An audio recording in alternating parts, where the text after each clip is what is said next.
अस्सलामुअलैकुम, कैसे हैं आप लोग। उम्मीद है आप सब बिल्कुल ठीक, सेहतमंद और सलामत होंगे। तो आज हम फिर से देखने वाले हैं हमारे मीठे मीठे प्यारे प्यारे हरे भरे लाल पीले रंग बिरंगी और रंगीले हलवा खोरों की कुछ अजीबो गरीब वीडियोस। तो पेश है पहली वीडियो। सांस ना आए इंसान मर जाए, सांस आने के बाद बाहर ना निकले इंसान मर जाए। हम और आप आज साइंस की दुनिया में जीते हैं, सब जानते हैं कि हम ऑक्सीजन लेते हैं, हाइड्रोजन छोड़ते हैं। हम और आप आज साइंस की दुनिया में जीते हैं, सब जानते हैं कि हम ऑक्सीजन लेते हैं, हाइड्रोजन छोड़ते हैं। देखिए, हम और आप जैसे आम इंसान जो हैं, हम लोग ऑक्सीजन लेते हैं और कार्बन डाइऑक्साइड जो है वो छोड़ते हैं। लेकिन हो सकता है कि फारूक रिजवी और उनको मानने वाले जो हैं 11वीं और 12वीं के हलवे खाने के बाद अपने मखसूस मुकामात से हाइड्रोजन छोड़ते हो सकता है कि 11वीं और 12वीं के हलवे खाने की वजह से उनके जिस्म में ऐसी तब्दीलियां आ गई हो कि अब वो लोग हाइड्रोजन छोड़ने लगे हो। देखिए, दुनिया में आपको 3 तरह के जानवर जहां भी दिख जाए वहां से निकल लो, अपनी जान बचा के निकल लो। पहला है पागल हुआ कुत्ता, और दूसरा है फन उठाया हुआ कोबरा, और तीसरा है हाइड्रोजन छोड़ता हुआ फारूक रिजवी। इसमें पहले दो जो हैं आपकी जान के दुश्मन हैं, लेकिन तीसरा वाला जो है ये आपकी जान और ईमान दोनों का दुश्मन है। पहले तो ये अपने बाबों की ईजाद करदा बिदात को इस्लाम का नाम देकर लोगों के सामने पेश करता है और उनका ईमान खराब करता है। और दूसरा ये कि इसने खुद ही कहा कि ये लोग अपनी सांस के साथ हाइड्रोजन छोड़ते हैं, और हाइड्रोजन जो होती हैं वो बहुत जल्दी आग पकड़ लेती हैं। जी हाँ, अगर कोई इंसान अपनी सांस के साथ हाइड्रोजन छोड़े तो मेरे भाई, अगर उसके सामने आप हल्की सी आग जला दे तो भाई वो वहीं पर जल बुन जाएगा। इस तरह से जलेगा कि समझ नहीं आएगा कि इंसान का बच्चा था या फिर बंदर का बच्चा था। उसका फिर डीएनए टेस्ट करवाना पड़ेगा, उसके बाद शायद समझ आ जाए कि इंसान का बच्चा था या फिर बंदर का बच्चा था। और ये कहता है कि इंसान जो है अपनी सांस के साथ हाइड्रोजन छोड़ता है। इंसान अपनी सांस के साथ हाइड्रोजन नहीं बल्कि कार्बन डाइऑक्साइड छोड़ता है। फीसागोरस, जिसको अंग्रेजी में पैथागोरस कहते हैं, और हमारे उर्दू बोलने वाले इसको फीसागोरस बोलते हैं, अंग्रेजी में पैथागोरस। इसके बहुत सारे अर्थमेटिक के वो उसूल है जो पढ़ाए जाते हैं, जो तलबा पढ़ते हैं साइंस, उनको पता है कि क्या क्या उसके उसूल है। फीसागोरस पहला साइंटिस्ट है जो कहता है कि जमीन गर्दिश करती है। फीसागोरस से पहले दुनिया में कोई नहीं कहने वाला था कि जमीन गर्दिश करती है। आज भी यही माना जाता है कि जमीन जो है गर्दिश करती है, गर्दिश घूमती है, सूरज के इर्द गिर्द घूमती है और जमीन के इर्द गिर्द चांद घूमता है। फीसागोरस ने जब ये पेशन गोई की तो उस जमाने में चर्च ने उसको इस बात पर सजा दी। चर्च ईसाइयों का जो धार्मिक स्थल होता है उनका, वजह ये थी कि बाइबल में भी लिखा है जमीन नहीं घूमती, हिंदू के जितने ग्रंथ है उसमें भी लिखा है कि जमीन नहीं घूमती। तो गोया उनके नजदीक इसने धर्म के खिलाफ, मजहब के खिलाफ, ईसाइयत के खिलाफ एक उसूल और बात बयान की। चर्च ने उसको सजा सुनाई और फीसागोरस को उस जमाने में मौत की सजा दी गई थी। अब उसका जब अंजाम लोगों ने देखा तो उसके बाद किसी भी साइंसदान ने यह कहने की जरूरत और हिम्मत ही नहीं की कि जमीन गर्दिश करती है। पाइथागोरस की पैदाइश लगभग 570 बीसी में हुई थी और उनकी वफात जो है वो लगभग 500 से लेकर 490 बीसी के दरमियान उनकी वफात हुई थी। हालांकि आपको मुख्तलिफ मुकामात पे आपको उनकी वफात का साल जो है मुख्तलिफ मिलेगा। कहीं पर आपको 490, कहीं पर 495, कहीं पर 500।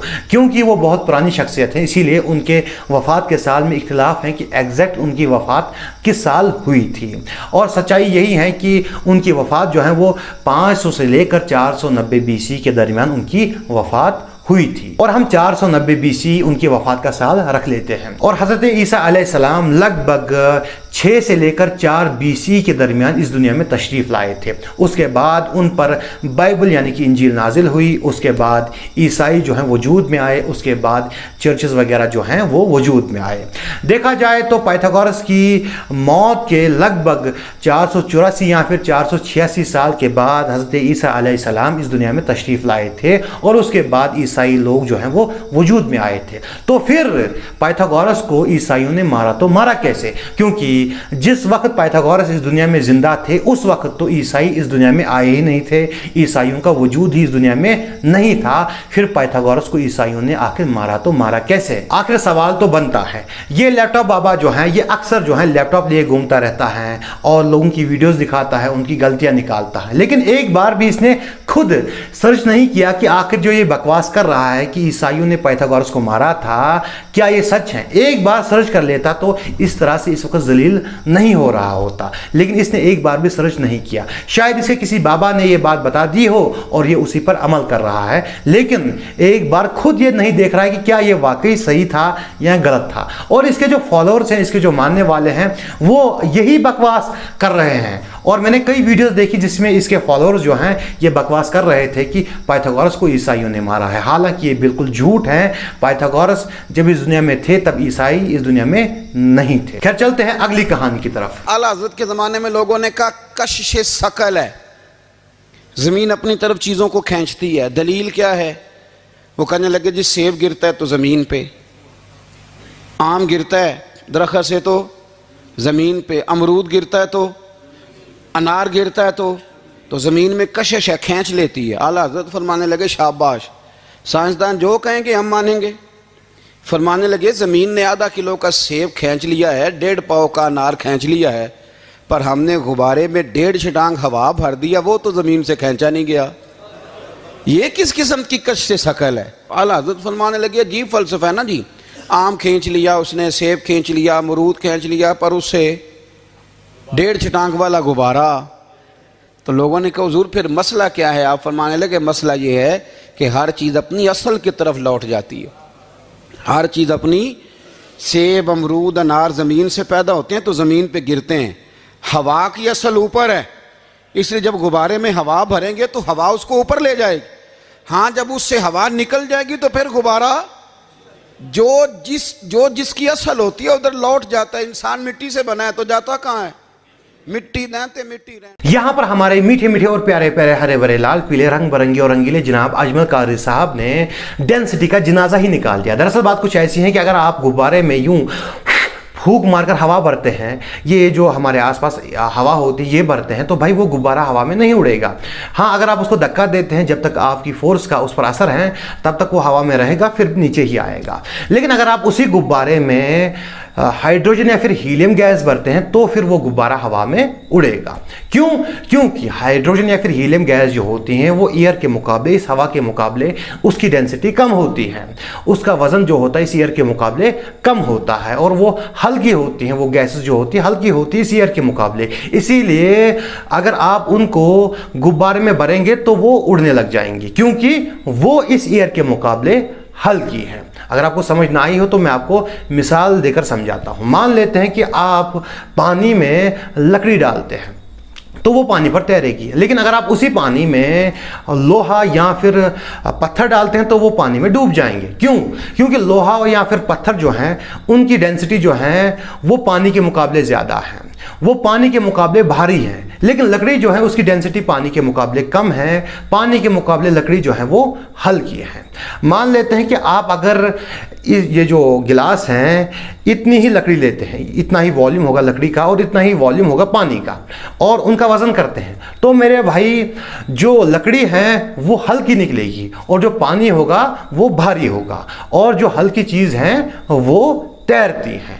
तो इसी तरह से वो गुब्बारा जो है वो हवा में तैरता है, क्योंकि उसमें जो एयर है, उसमें जो गैसेस हैं वो इस एयर के मुकाबले हल्के हैं, इसीलिए वो गुब्बारा हवा में तैरता है। और अगर आप उसी गुब्बारे में ये वाला जो हवा, जो ये वाली हवा जो है जो हमारे आसपास होती है ये भरेंगे तो वो गुब्बारा नहीं तैरेगा, वो गुब्बारा जो है वो नहीं उड़ेगा। रही बात कि आपने कहा कि आम या फिर सेब जो होते हैं वो नीचे आते हैं, तो मेरे भाई क्योंकि आम और सेब की डेंसिटी इस एयर के मुकाबले ज़्यादा है तो वो नीचे आते हैं, ठीक है, वो नीचे आते हैं। और अगर आप कोई भी चीज़ हवा में छोड़ देते हैं जिसकी डेंसिटी इस एयर के मुकाबले कम हो, फिर चाहे वो सॉलिड ही क्यों ना हो, लेकिन उसकी डेंसिटी, उसका वजन जो होना चाहिए इस एयर के मुकाबले कम होना चाहिए, तो वो हवा में उड़ने लग जाएगा। और इन सारी ही चीज़ों पर ग्रेविटी लगती है, चाहे वो उड़ने वाला गुब्बारा हो जिसमें हमने हीलियम भरा है, या फिर वो लकड़ी हो जो पानी पर तैर रही है। लेकिन डेंसिटी की वजह से वो गुब्बारा उड़ता है हवा में और वो पानी जो है, पानी पर जो लकड़ी है वो तैर रही है। रही बात कि आपने ग्रेविटी का इनकार करते हुए कहा कि हर चीज अपने असल की तरफ लौटती है, तो फिर मार्स पे जो रोवर्स हैं या फिर चांद पे जो रोवर्स हैं वो वापस क्यों नहीं आते? वॉयेजर 1 वॉयेजर 2 जो हैं वो वापस क्यों नहीं आते? क्यों नहीं आते? उनकी असल तो जमीन है ना, जमीन से वो पैदा हुए हैं, उन्हें ज़मीन पे बनाया गया है, जो लोहा उनमें लगाया गया है, जो चीज़ें उनमें लगाई गई हैं ज़मीन से निकली है।